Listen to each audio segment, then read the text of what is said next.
ito naman ang gagawin natin, Marshall Emberton 2. Yan. Si Sir pinalalamove niya itong Marshall Bluetooth speaker niya. Ang issue nito, yan, kailangan naka-plug in na raw yung charger dahil pag tinanggal yan, nalolobat na agad.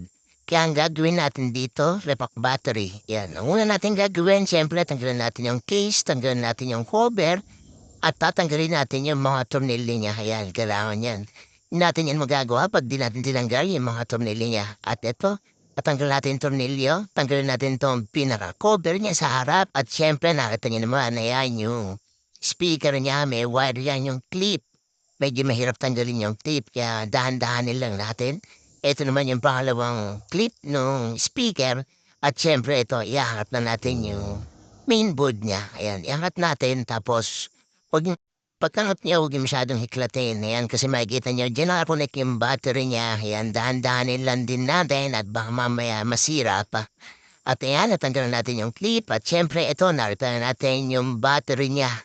Yung battery case niya, ito na rin. Ang gagawin natin yan, tanggalin natin yung tornilyo. At ayan, natanggal natin yung tornilyo. At ito na yung battery case. Ayan, napakadaming binabaklas.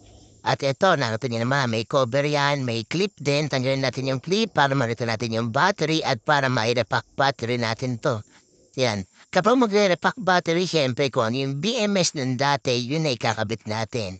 Kasi wala tayong ganitong BMS yan. Kung sakali man, yan, nahanap tayo kung may mauk pa tayong BMS. At ito, nakita niyo naman, unti-unti na nabubuksan natin yung battery cover niya. At ayan, bumuganda sa atin ang dalawang battery niya na 18650 battery. Ayan, marami-rami na tayong na-repack na Marshall Emberton 2 kaya kabisado na natin ang battery nito. Yan, ang battery setup niyan 2S1P, yan, 2 series, 1 parallel lang, yan, 2S lang. 8.4 volts tapos ang capacity niya 2,600 mAh. Yan, tanggalin natin yung cover ng battery, yung kakabalit niya, para mapalitan natin to ng battery. Yan.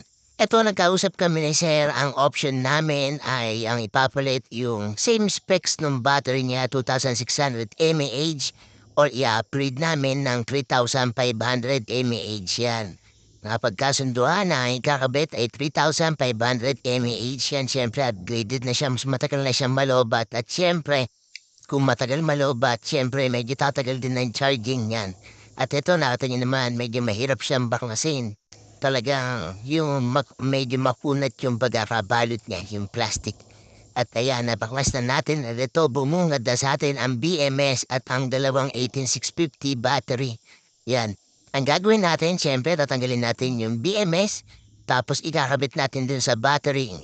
Igagawa natin yan. Ang gagawin natin, 2S1B din na 18650 battery, 3,500 mAh.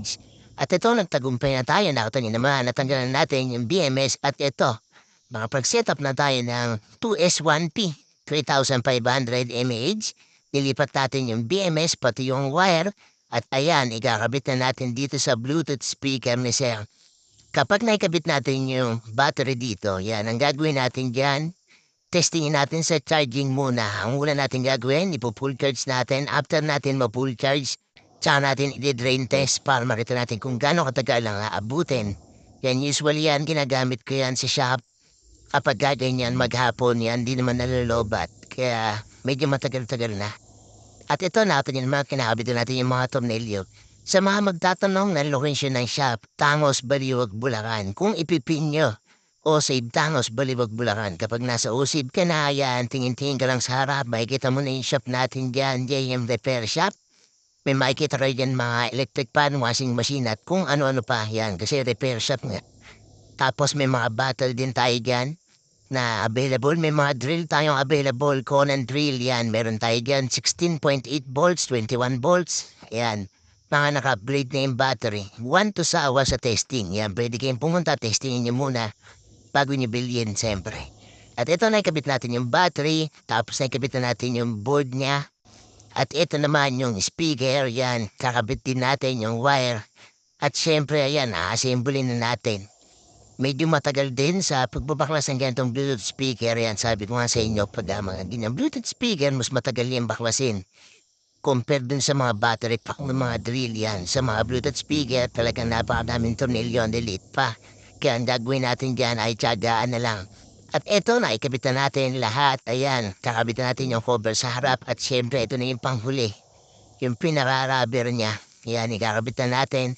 At after nito, syempre, testingin natin yan sa charging. Kailangan makita natin na nakicharge yan. Dahil kung hindi nakicharge, ibig sabihin may problema yung charging pin o yung charging board niya. Pero ito, kinabit natin yung charger at kaya narito nyo nag-charge siya.